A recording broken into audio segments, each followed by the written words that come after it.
Ladies and gentlemen, please welcome David Icke.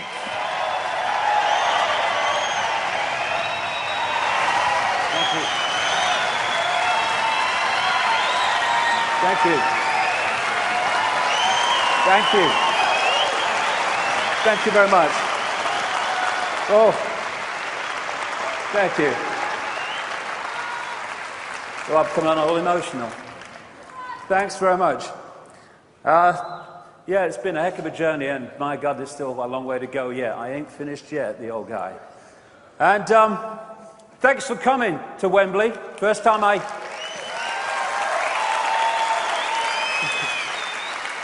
I'd forgotten until I came to look around the place when we were thinking of coming here, but I played football where you're sitting in 1967 as a 15-year-old when my club, Coventry City, had a brain fade and sent their youth team to a national five-a-side tournament full of international footballers. And they used to call me Cinderella because I kept missing the ball that night, you know what I mean? And we played Manchester City. Younger people might not remember them. They were great stars at the time, Mike Summerby, Colin Bell, and many others. And they beat us 3-0. And I still can't remember seeing the bloody ball and where it went. So first time I came here, we got beat 3-0. I hope for a score draw today on a very much longer appearance than the few minutes in that game. Well, I say a lot longer. I'd like to thank you for coming to Wembley. I'd like to thank everybody around the world watching this. But really, I'm not going to keep you long because I've really only got one thing to say. There it is. All the world is mad. Thank you very much, ladies and gentlemen. Thanks for coming. Hope you've enjoyed it. Well, I'll put a bit of detail on it, but pretty much that's it. And you know what? One of the great breakthroughs is when you realize, as you awaken, it's the world that's freaking mad, not you. That's the breakthrough. And so we have, I love this, I tried being normal once, it was the worst 5 minutes of my life. And if you're considered sane and credible and normal to a world that is insane, then you've got a problem. So, welcome to the crazy ones today, to Wembley and from around the world. As Krishnamurti said, it is no measure of health to be well adjusted to a profoundly sick society. And this great guy, Frederick Douglass, a great campaigner in America against slavery. I prefer to be true to myself, even at the hazard of incurring ridicule, don't know what that's like, rather than to be false and incur my own abhorrence. When it is uncomfortable, when it is unpopular, even when it is dangerous to speak the truth, is precisely the time that truth should be spoken. And this is precisely the time. And it's very easy. It's a great saying, this, not mine. It takes nothing to join the crowd. It takes everything to stand alone. That's when the true self expresses itself.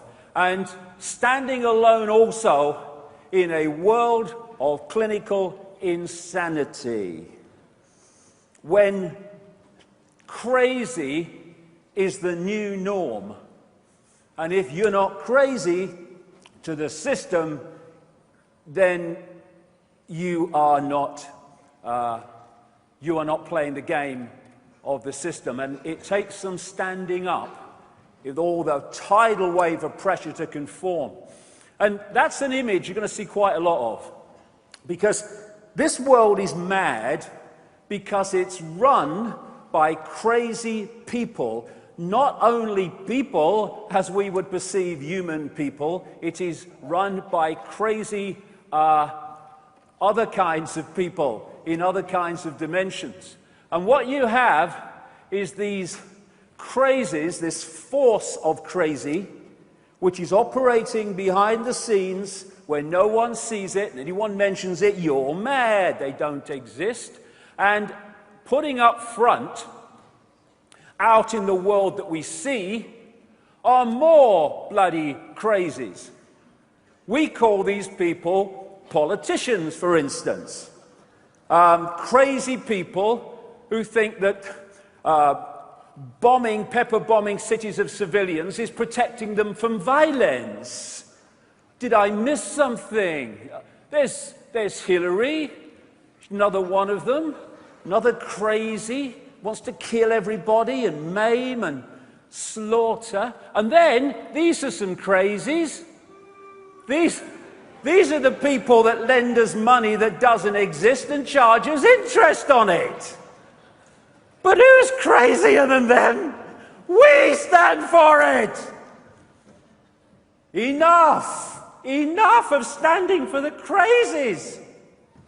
We have doctors who are arbiters of life and death, health and ill health, who don't even know what the human body is, never mind how it works. Mind you, the drug companies will tell them that's enough. We have babies in their first 18 months of life with their immune system still developing, being hit by a tidal wave of poison and shite. And the world isn't crazy. We have teachers telling young people to believe what they were programmed to believe and what they must teach if they're going to keep their job in a state-imposed curriculum dictating what's right and wrong, historically true, and all the rest of it. So we turn out young kids, bright wonder of the world, this new world they're in, bright thinking, imaginative kids, and we put them through a sausage machine and turn them out the other end. And I tell you what, the very fact that so many young people are waking up and seeing the system despite going through this shows the power of consciousness over programming.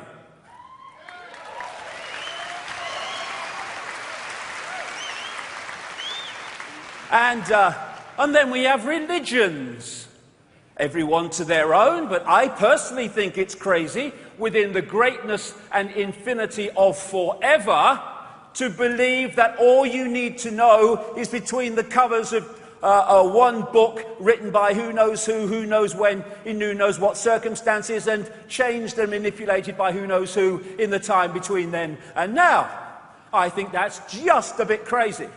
And then we have the crazies called scientists, most of whom spend their time not exploring the mysteries of reality, but in devising more and more effective ways to technologically kill more and more people and to poison more and more people through food additives and drugs. I think that's crazy. All the stuff. And then we've now got to crazy, where in airports around America and some other places, and they want it play it out everywhere, when you get on an aeroplane, you've got the choice between being irradiated or sexually molested, including your kids. And they say, I'm mad. Did I miss something? And then all the time we got more and more surveillance. This plaque here says George Orwell lived here.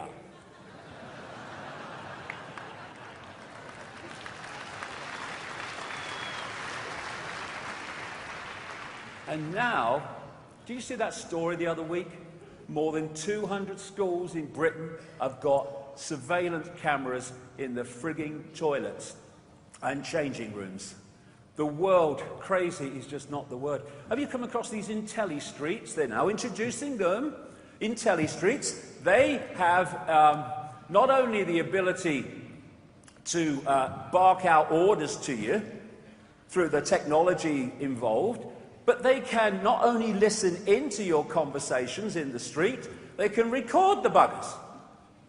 And then they've got all this kit in the sky. We have legislation now in America, land of the free, where the president can and the military can arrest anyone they want and keep them without charge or trial or public evidence when they think they are a suspected terrorist. Who decides that? The people that arrest them. And then we have Mr. Nobel Peace Prize. I collapsed once in a hotel room.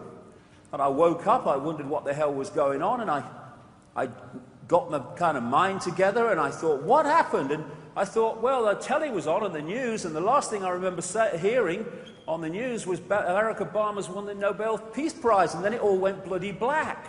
I mean, mind you, Nobel, what did he do? He made explosives or weapons, I guess, you know, topsy-turvy world. And now he can sign lists, does all the time, and then they go and kill people, including American citizens, without anything in terms of a judicial process. And this is the craziest thing, isn't it? The biggest terrorists on planet Earth live in the political centers of power, like Downing Street and Washington. The biggest terrorists on Earth have the nerve to run a war on terror. All they need is a frigging mirror. This wonderful, wonderful picture. You talk to people through your life. How many people want war? How many people want to see people slaughtered? Some morons, yes, but how many? Very few compared with the population. We don't want war, but we have them. One after the other, because the crazies want them. We have given our power, human race, to the crazies who sit in front of computer screens in Air Force bases in places like Nevada, and they press their buttons, and thousands of miles away, their drone aircraft send out missiles. Oh, I've got one, Bill. I'm on the next level now. And this is what's happening at the other end. Thousands of civilians being killed. This world is insane. We have, because of cold, calculated recruitment over a long period of time now, an increasingly brutal police force. We have people being arrested in America for feeding the homeless when people are hungry, starving, and living in tents and cars. What will I grow up to be, Mummy? That's a bloody question worth asking when we look at where we are compared with where they want to take us. The future is here. You know, I've been standing on stages, not as big as this one, but I've been standing on stages and writing books for all these bloody years saying this Orwellian fascist dictatorship is coming. Not because I'm a prophet, no, but because if you can access a projected agenda and where it wants to take the world, then if nothing intervenes to stop it, it's going to happen. That makes predicting the future a piece of cake. There's nothing to it, as long as you know where they want to take us. And the media, well, they ain't going to tell us any of this stuff, the mainstream media, because they're owned by the crazies. Here's a news bulletin for you. There you go. Here's the latest news. Good evening, this is the news. The headlines tonight. Bollocks, bollocks, bollocks, bollocks, bollocks, bollocks, shit. Now here's Bill with the weather. That's it. That's it. That's it. You clap, you're awake. Right. Or you wouldn't bloody be here. But vast numbers of people get their minds from this crap, and therefore they become increasingly as crazy as the crazies that are feeding it to them. This is Black Friday. Have you ever seen this? Black Friday in America is the first day of Christmas shopping.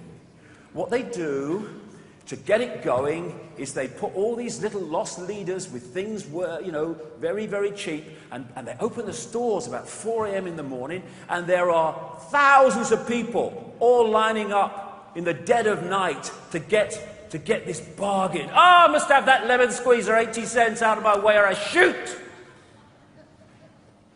And it's a situation we had again in America where they had riots at a Nike training shoe launch because there wasn't enough to go round.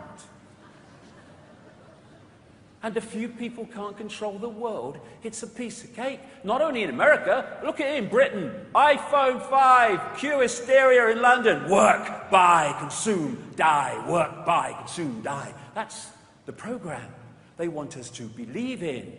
And so, while all these diversions, in and of themselves, a little bit of pleasure, as long as you keep the peripheral vision, it's all right. But when they take your entire focus, these are hiding the peripheral vision where the real deal goes on. And they make people like flies or moths round a light on a porch. They're so mesmerized by the diversion, they don't see the guy creeping up behind them with a swatter to smack them on the arse. That's where humanity is. Oh, come on, X Factor's on. Oh, that's good. Oh, there you go. Price is Right's on. Oh, there you go. And it's gone on, generation after generation. So there is a connection here, a connection across the generations of the human family in all its glorious expressions that has been keeping us in a hypnotic trance, believing total bollocks, believing it to be real, and to believing that slavery is freedom. Slavery, it works better when you don't tell them. I'm not a slave. What time you got to get up in the morning? Well, I have to get up at 7:30. And then what are you going to do? Well, they have to go to work. And on it goes. And even with all this evidence, large numbers of people still look at the world and say, it looks all right to me. It looks fine to me. John Lennon said, when I was 5 years old, my mother always told me that happiness was the key to life. When I went to school, they asked me what I wanted to be when I grew up. I wrote down, happy. They told me I didn't understand the assignment. And I told them they didn't understand life.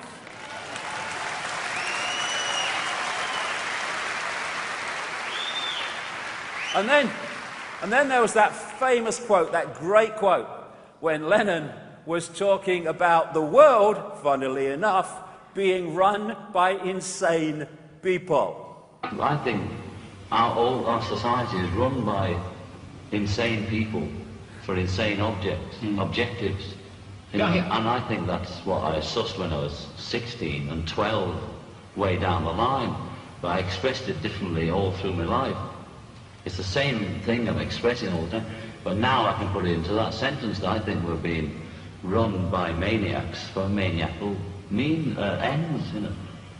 If anybody can put on paper what our government and the American government, etc., and the Russian, Chinese, what they are actually trying to do, you know, and what they think they're doing, I'd be very pleased to know what they think they're doing. I think they're all insane.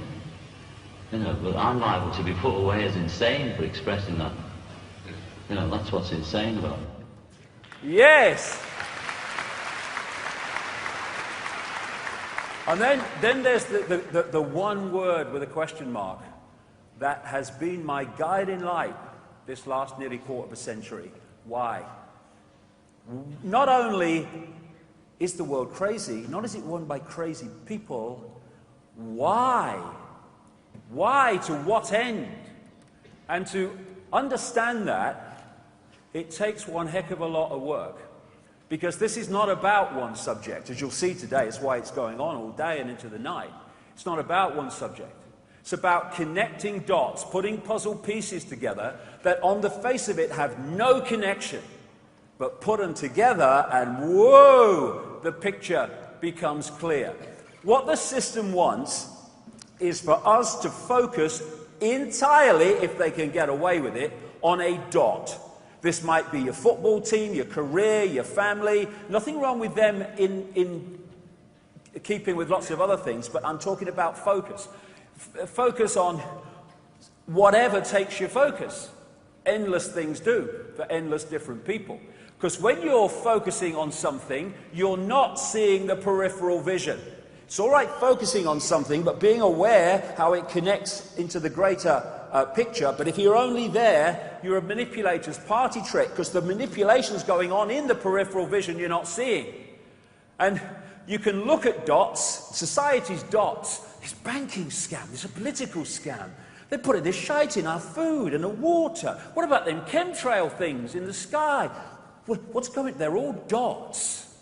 But you connect them and bingo, the picture becomes clear. It's an elephant in the bloody living room. And that elephant in the living room is that there is a multi-level conspiracy, a multi-dimensional conspiracy to enslave humanity in a fake reality based on focusing people almost entirely in the five sense of reality. And on one level, yes, and I'm going to go into this big time in section 3 today. On one level, yes, it's about the manipulation of the conscious mind world that we see. It's about the police state emerging. It's about vaccinating children, destroying their immune system. It's about the microchip agenda, and all this stuff goes on. But you go deeper, and you find that behind the world we see is a world that we don't see, which is fundamentally manipulating the world that we do. And things like Saturn and the moon are very, very much involved. We're going to get into that big time in section 2 today. And the biggest glue, the biggest cement that brings the dots together is the fact that our reality, the one we think we're experiencing, is nothing like the way we experience it. This is the big one, because if you are researching the conspiracy and you don't see how it connects into the illusory nature of reality, you're never even going to enter the rabbit hole, never mind get deep into it. You're just going to walk around the edge. The common theme of all of it is the control of perception. That's the conspiracy. Everything else is detail. If you can control someone's perception, you control their behavior, you control their actions or inactions, thus you control them. You do that to vast numbers of people, you control the people collectively. And all the time, look at them. There are all these sources of people and institutions that are telling us what to believe, what we are, what's right, what's wrong, what's moral, what's immoral, what's mad and what's sane, and all this bloody stuff. And while all this is going on, the real knowledge, which I'm going to be talking about at length today, that what they really don't want us to know, is held in the upper levels of these compartmentalized secret society pyramids, and the people are kept in ignorance of that knowledge. Thus, we are being manipulated by knowledge that we don't even know exists. And this is what they want us to believe. I have no power. That is the perception of perceptions in the desire of the control system. Because if we think we have no power, we express no power, and thus we have no power, even though we are all powerful, all knowing, all that is, has been, and ever can be. So we stand here now. I've been saying this for years, but my goodness me, it's becoming more and more blatant.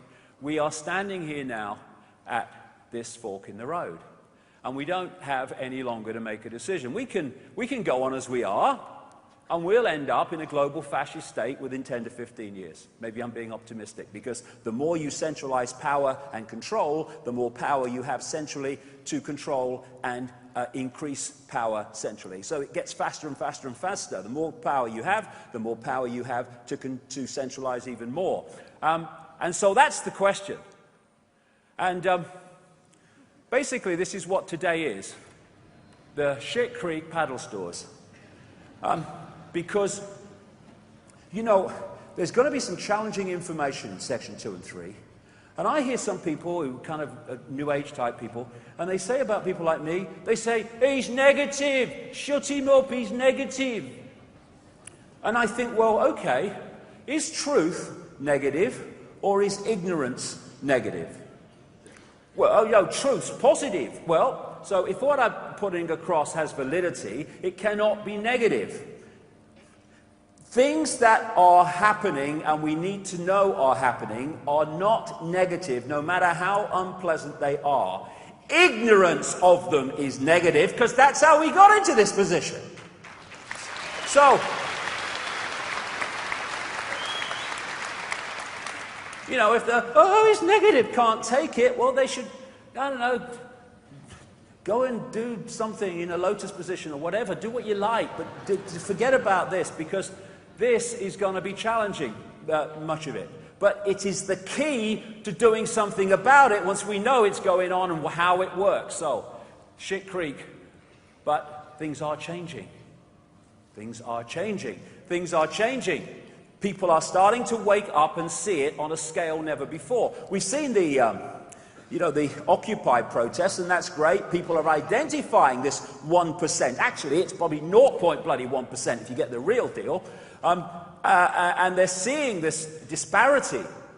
But as it goes on around the world, what those people have got to understand, I would suggest, if we're going to deal with this, is just how deep the rabbit hole goes. Because if you're only challenging something here, and you're not getting to where it's actually coming from, you're not going to change it. You're just going to get more and more frustrated. And if we're going to find out how deep that rabbit hole goes and where it's coming from, and thus where we can change it, then we've got to ask big answers or big questions, and therefore get big answers. We don't tend to do this. We tend to ask when the football's on, we also tend to ask this and that, and, you know, what time the game show's on, but we don't ask the big questions. Big questions. Who are we? Who are we? What is a human or beyond human? Where are we? What is this reality? What is it? Why is the world as it is? Why is the world run by maniacs for maniacal reasons? These are the big questions, and you start to get big answers. The establishment institutions of science, education, media are not going to tell you, because the crazies control them. And when you open your mind and you open your heart and you go where that takes you, you realize that this physical world is an illusion. As the great American comedian Bill Hicks said, all matter is merely energy condensed to a slow vibration. We're all one consciousness experiencing itself subjectively. There's no such thing as death. Life is only a dream, and we are the imagination of ourselves. And what a great quote that is. And if I could put the conspiracy in one sentence, it would be the manipulation of the imagination of ourselves, which is what? The manipulation of our perception.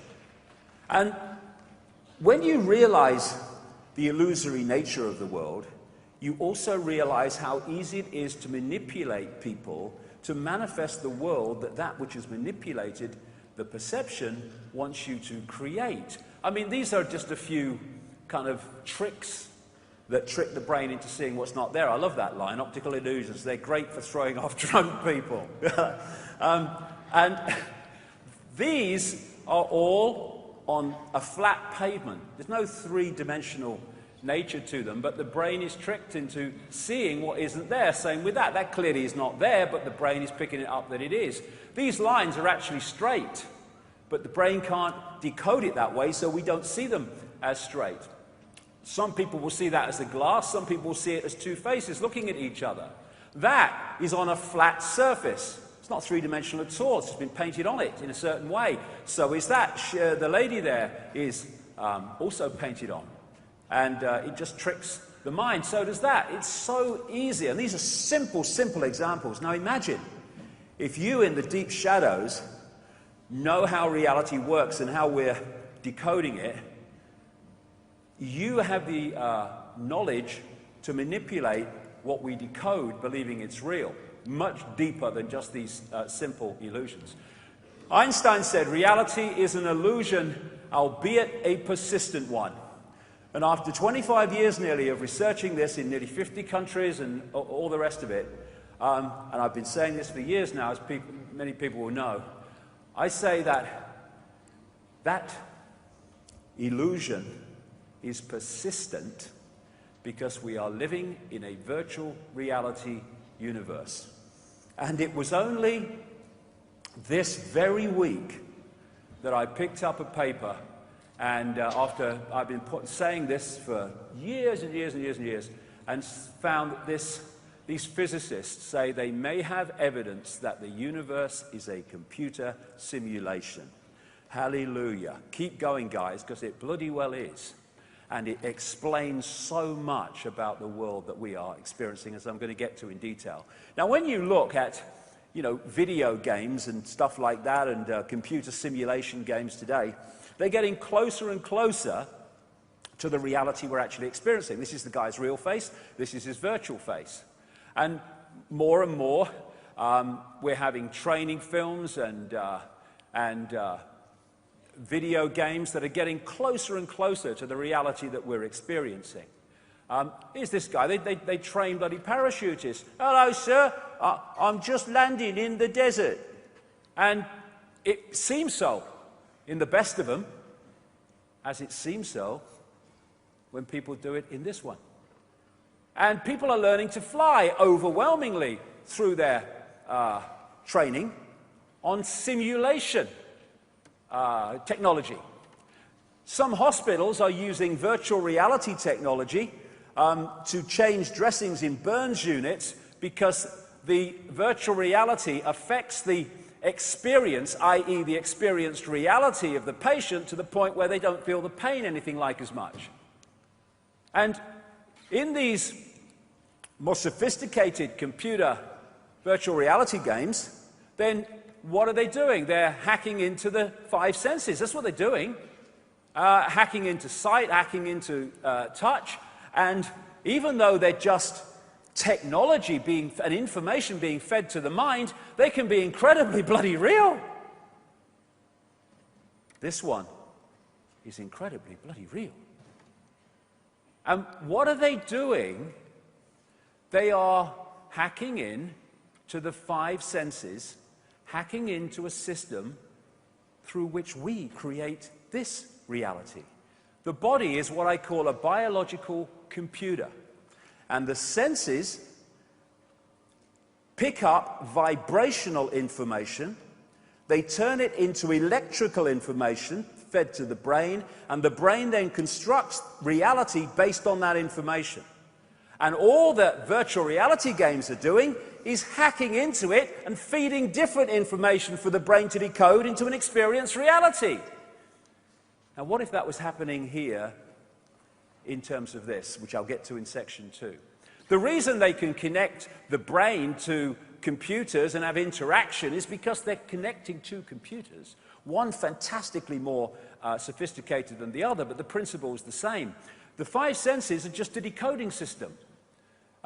Taking, like I say, vibrational information. The ear is the classic example, of course, but they're all like this.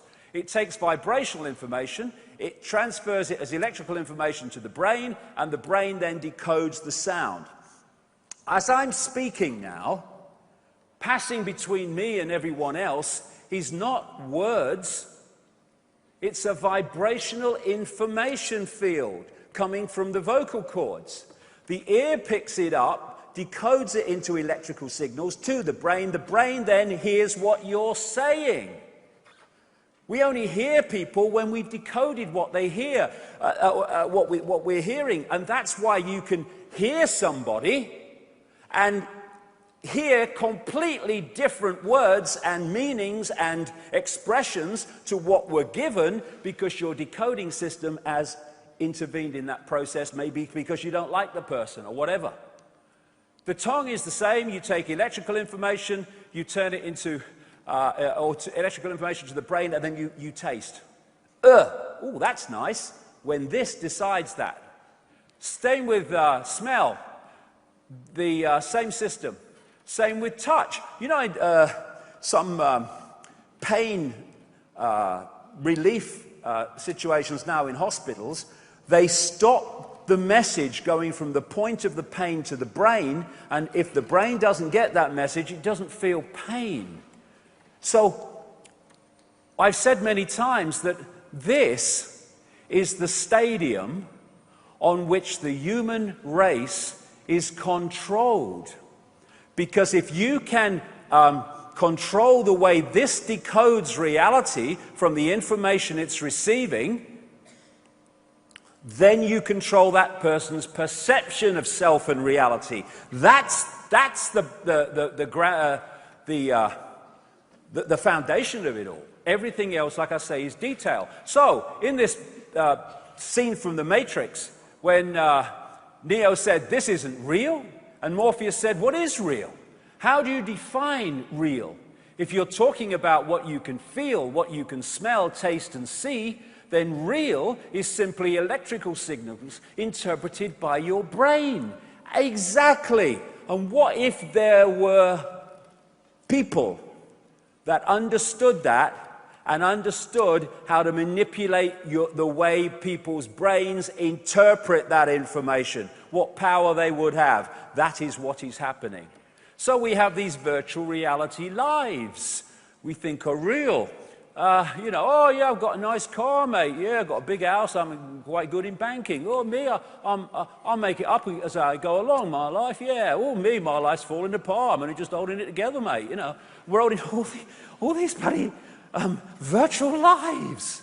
When what we are is infinite consciousness, having that experience. Even movement is an illusion. There are some people who have malfunctions of the brain that don't see like tea coming out of the pot into a cup like a flow. They see a freeze frame.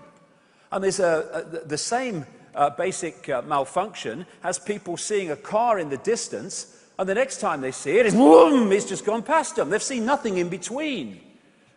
Why? Not because there wasn't something in between to decode, but their brain didn't decode it. This is from the mainstream media. Researchers have been able to translate brain signals into speech using sensors attached to the surface of the brain for the first time. The breakthrough, which is up to 90% accurate, offers a way to communicate for paralyzed patients who cannot speak and could eventually lead to being able to read anyone's thoughts. That's what the brain's doing anyway. It's reading information signals and turning them into a reality. The brain is pitch black. There's no light in the brain. How can I see a light? Because that is information. And I'm decoding that information into light. Thus, again in the Matrix, this was so true. When the child said, "There is no spoon. It's not the spoon that bends. It is only yourself." In the way you decode reality. You have people, I've seen them, you walk through fire, somebody calls a bloody ambulance. But you go through fire in a different state of consciousness. What are you doing? You are decoding reality in a different way because of the different state of consciousness, and you can walk through fire and not get burned. Why? Because an illusion can only burn an illusion if you believe it can, and thus create that reality. So the body is merely a vehicle which is operating within the frequency range of this reality, and thus allows the true self to focus attention through the vehicle into this reality and experience what this reality has to offer. It is not who we are. That's the big mistake. The body is like a lens. It's like a telescope, which allows the true self, infinite awareness, to experience this reality. When we get caught into that is who we are, and that's what the conspiracy is working 24/7 all our lives to kid us to believe, then we become limited. I have no power. When we realize we are that, just having that experience, we are all powerful. We are consciousness. We are awareness. We are a point of attention within the great infinite forever. This is just the vehicle of experience. As a Central American shaman brilliantly put it, we are perceivers. We are awareness. We are not objects. We have no solidity. We are boundless. We, or rather our reason, forget this, and thus we entrap the totality of ourselves in a vicious circle from which we rarely emerge in our lifetime. The goal of the conspiracy is to stop us emerging from it. And this is a picture, an image by a great friend of mine, artist Neil Haig, a unique artist, and anything of this style through the day is his, and there's plenty of them. And basically the symbolism here is this is who we are as human beings, like just the white crests of the wave that seem to have some form of individuality, but actually they're just an expression of the ocean. And that's what the conspiracy wants us to forget, that we are the ocean. They want us to think we're just the droplet, the little me, the powerless little me. And I found this wonderful, wonderful picture. This is humanity.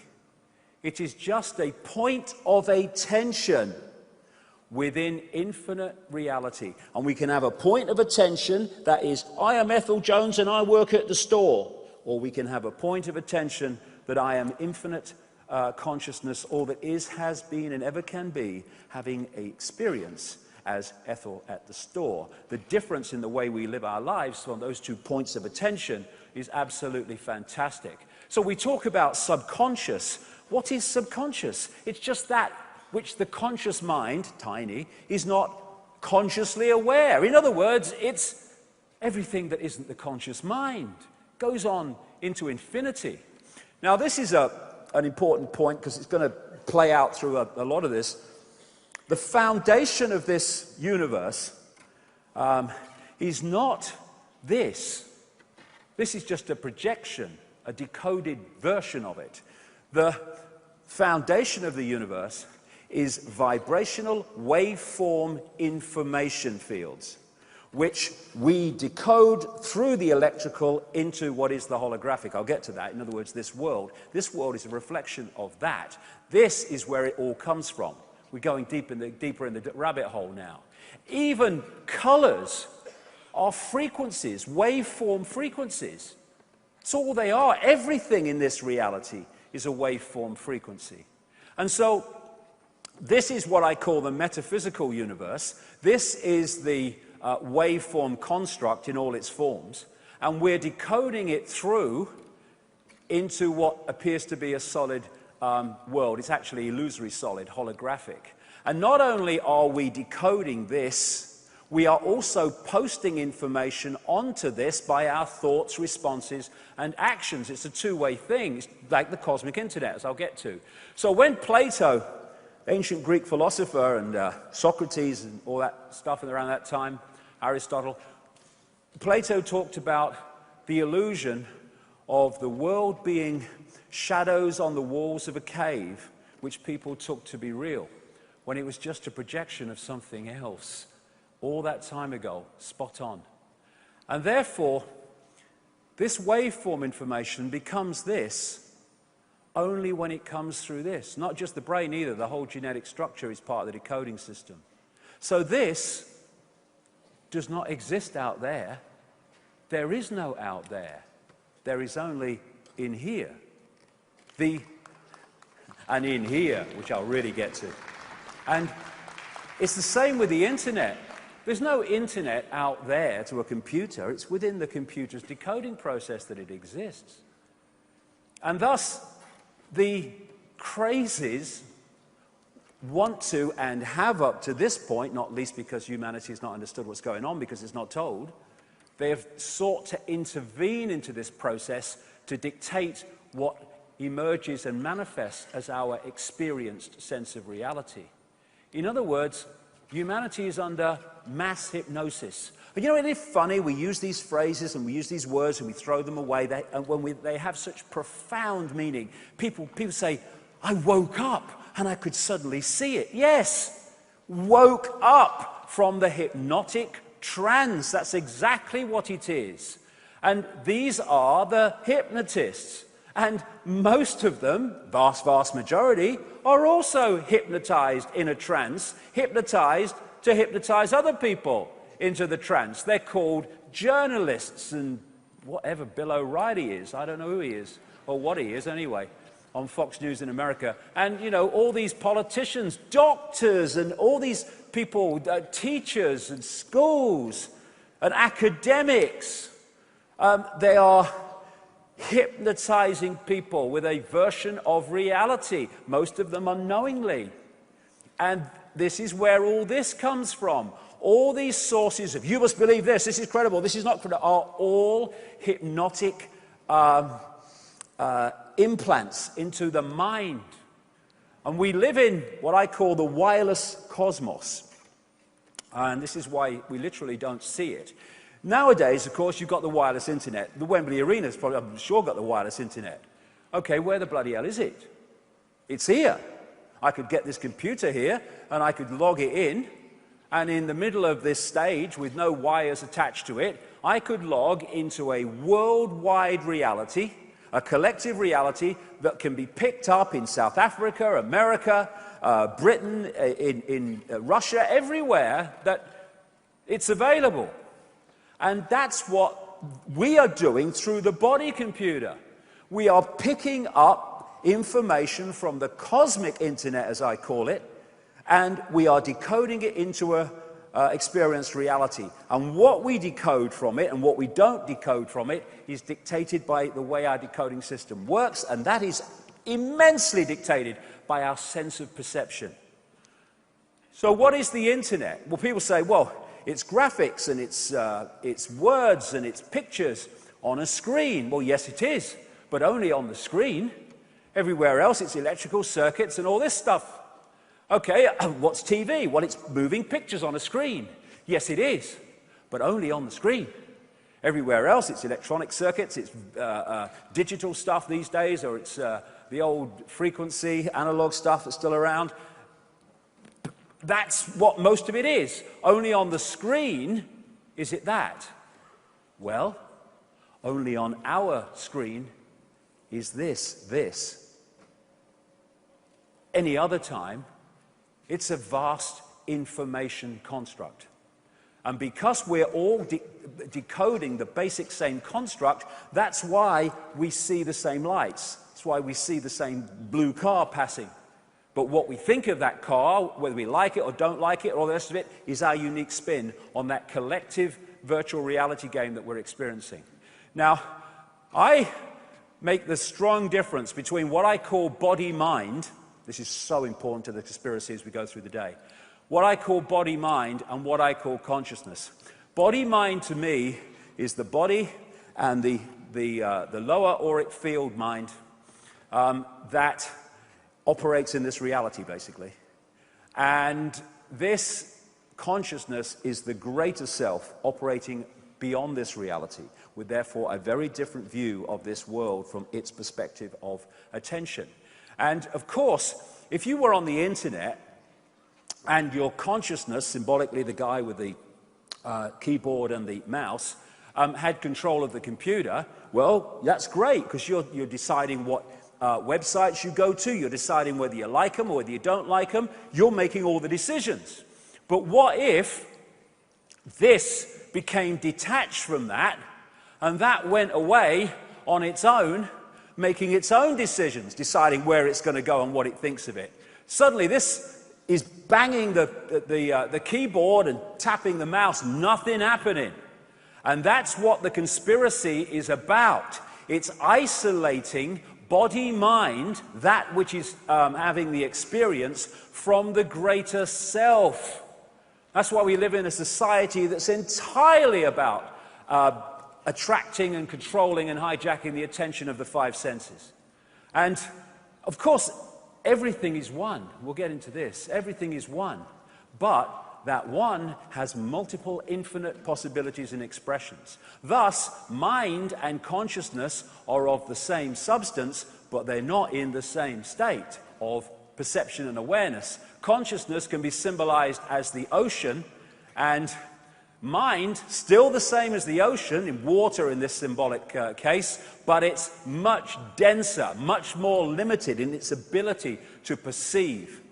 And this is where humanity is, when this is what humanity really is.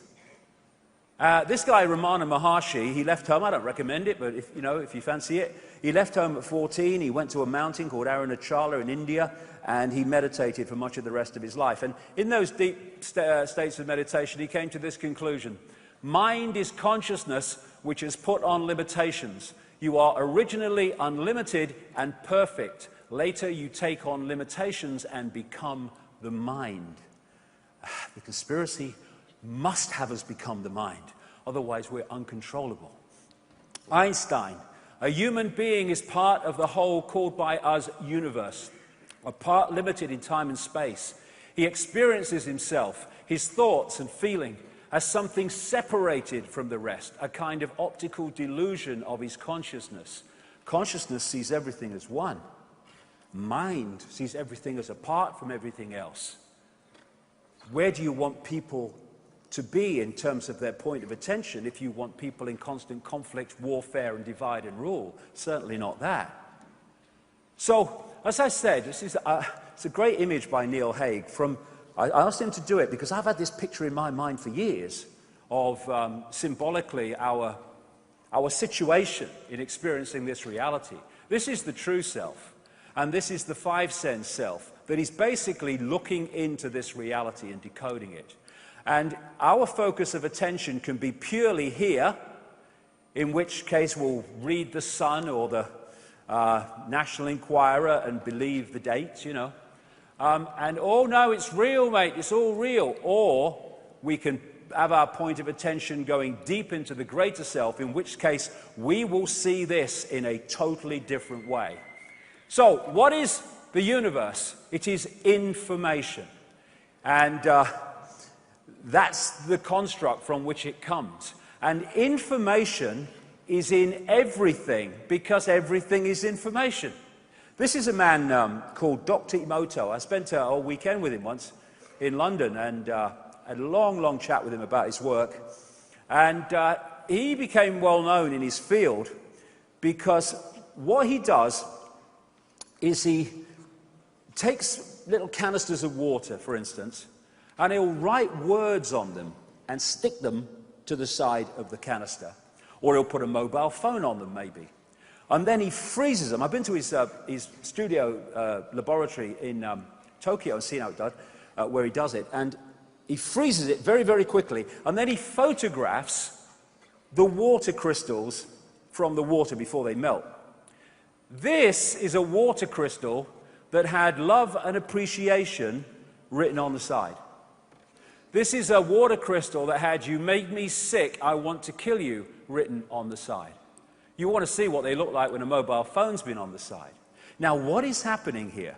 Like I say, the base construct of everything in this universe is waveform information, which is decoded through to the electrical and the digital too, into the holographic. So what's happening is what we're seeing in this reality, this holographic reality, is someone writing words and putting them on the side of a canister of water.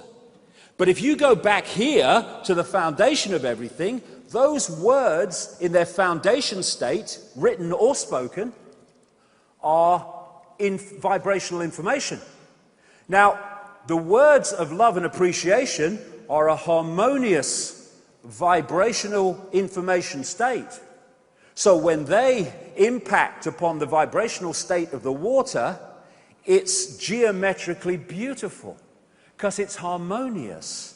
You get words like "you make me sick, I want to kill you," and you take them back from the written state into their foundation state, vibrational information, and it's a very distorted information state because of the intent behind them. And therefore, when it plays through, it distorts the harmony of the water, which you can see in the crystals. And everything is information. There's an organization in Germany called the Aerospace Institute in Stuttgart. And if you put into YouTube the words "water has a memory," you'll see a little video about this. What they've found there is the ability to photograph information in water droplets. And for instance, what they have done is they had this big canister of water and they put a flower in it. And then they took the flower out. And then they photographed the individual droplets, or some of them. Every single droplet had that entire flower within them. And it had only been in there a little while. Every single droplet. That information, the flower, had been transferred to the information of the water. They then got a group of people from the local community to